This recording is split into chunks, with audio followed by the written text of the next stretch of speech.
Sagittarius, hi, welcome to Mr. Queen PH.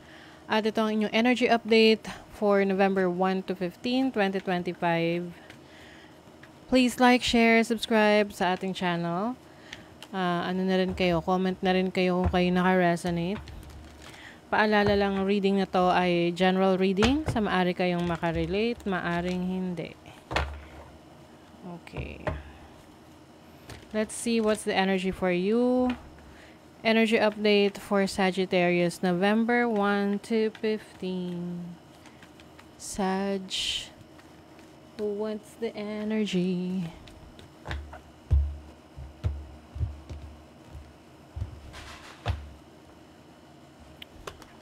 Overall energy, challenge, opportunity, blessing. Nako, Sag. Tapos na. Patapos na yung challenge ninyo. Okay? Marami na kayong lessons na natutunan sa mga challenges na pinagdaanan ninyo. At ngayon, may opportunity kayo na finally may magbago na. No? Lesson learned talaga. For some of you, Sag. You have the star, you are healing. Kumbaga, you are going back on track. Bumabalik ka na sa, doon sa, kumbaga sa trend, na-discarrel, no? Ngayon, bumabalik ka na. You are going back on track. You have the star. Oh, diba? The chariot. The chariot is about success, achievement, moving forward. Mas malakas or mas matibay yung pananampalataya mo sa Diyos, sa sarili mo, sa kakayanan mo. You are stronger than ever. Yes. You have the Emperor reverse. I think kasi akala mo dati is kontrolado mo lahat. And you realize na hindi lahat kaya mong kontrolin. At kung ano yun lang yung kaya mong kontrolin, yun lang talaga yung bibigyan mo ng attention. Anything beyond your control, you will just surrender it. So kumbaga marami kang natutunan, na-realize sa mga past mistakes mo. And mas pinili mo ngayon na mag-move on, mag-move forward. You have the Three of Pentacles, Queen of Pentacles. Finances is going to be so good for you, Sagittarius, ngayong first half ng November. May mga collaboration, working with others, partnership, and also yung expansion. Oo. So with the Three of Cups, this is happiness, this is achievement, celebration. Parang meron ka isa-celebrate na achievement mo sa trabaho, sa business, sa career, with some of your friends, family. Also, meron ding reunion So, pwedeng ikaw ay a-attend sa isang reunion sa family, reunion ng mga magkakaklase, college, high school. So, meron ditong pagsasalo-salo. Ayan. So, your challenge is the Three of Swords. So, kumbaga, at this point, alam mo na kung ano yung mga lessons na natutunan mo sa past mistakes mo kasi maaring meron ka ng realization na, okay, ikaw yung may mali or ikaw yung, kumbaga ikaw yung nagdala ng problema na yan sa'yo. So, na-realize mo na yon. And, wala ka na rin ibang sinisisi or parang focus mo ay paano ma-overcome yon. Kaya ngayon, ang path mo ngayon is about rebirth, bagong ikaw. Like a brand new you is emerging. This is a brand new you. With the King of Swords energy as your blessing, this is power, intellect, knowledge. Very powerful yung mga natutunan mo. Very powerful yung iyong wisdom. Very powerful yung iyong kakayanan. So, maaring meron kang opportunity na maging teacher, mentor, someone na nagsishare ng knowledge niya and skill set niya sa iba. Pwede rin yung iba sa inyo, meron kayong leadership role, managerial role, or kung meron kayong sarili nyong business or source of income, alam na alam mo kung paano to patakbuhin, yung mga strategies na kailangan mong gawin. You know what to do. Okay, money, career, finances. Queen of Wands, creativity, Five of Wands. I think yung iba sa inyo mas na-challenge kayo ngayon na maging competitive. And at the same time, ano rin, yung pagiging competitive mo, may puso.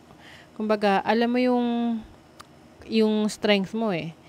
And you are going to, kumbaga lalaban ka ng may puso. Ganon. Pagdating sa trabaho mo, sa business, sa career. Some of you, maaring may opportunities abroad. Merong offer eh. Maaring may i-offer sa'yo na trabaho, business, or career sa ibang bansa. Pwedeng hindi sa ibang bansa, pwedeng local lang. Pero this is something na gusto mo talagang gawin. So, kumbaga, ma-enjoy mo talaga. Oo, yung opportunity sa trabaho.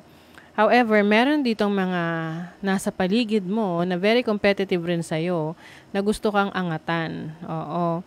Okay lang naman yung competition. Basta healthy competition. Okay? Kumbaga, lagi mong isipin na i-compare mo yung performance mo before sa magiging performance mo ngayon.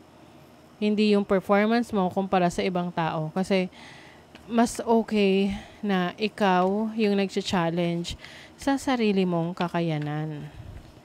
And then, love life. 6 of Pentacles. The 7 of Cups. And, the Tower. Okay.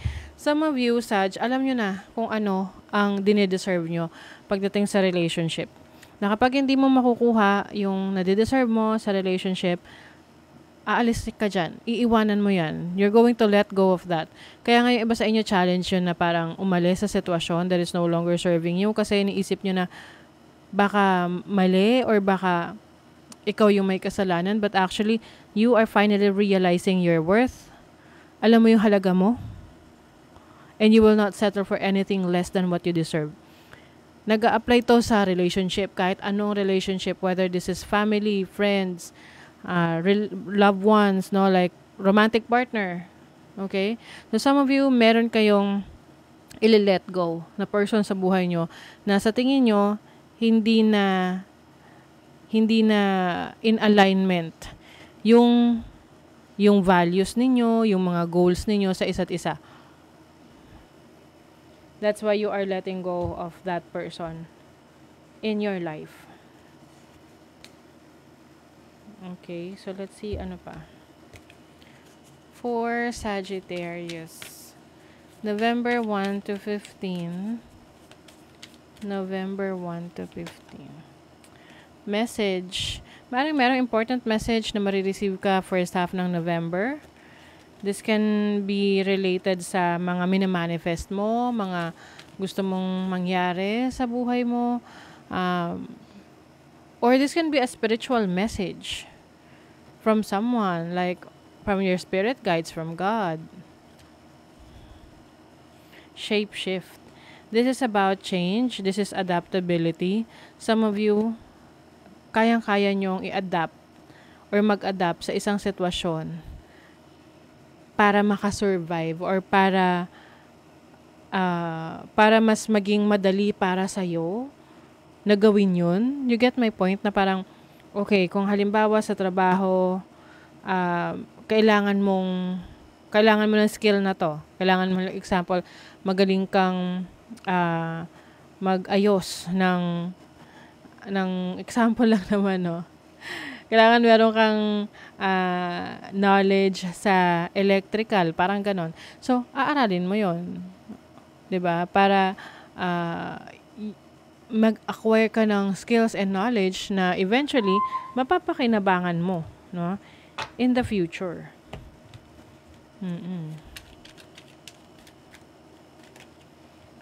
Yan. Merong collaboration dito, working with others. Yung iba, mas lalo nyo pinapalakas ang inyong pangangatawan. Alam nyo, ang strength natin, napaka-powerful niyan para mas maging productive tayo. Kasi kung lagi tayo nanghihina, mahirap maging productive, 'di ba?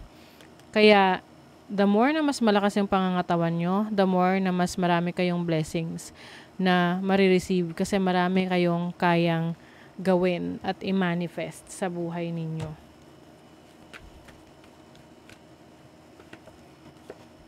Sensitive soul, strengthen your boundaries and cut cords. O, 'di ba? 'Di ba nasabi ko sa inyo baka meron kayong ka-cut off na person, i-re-release na connection. Ito na 'yon. Anything toxic na sa tingin mo sa buhay mo is hindi mo na need, you are cutting your boundaries. Setting your boundaries and cutting cords, cutting your connections dito sa mga tao na to or situation na to that is no longer serving your highest good. Okay? So that is your reading, Sagittarius. Thank you so much. See you again.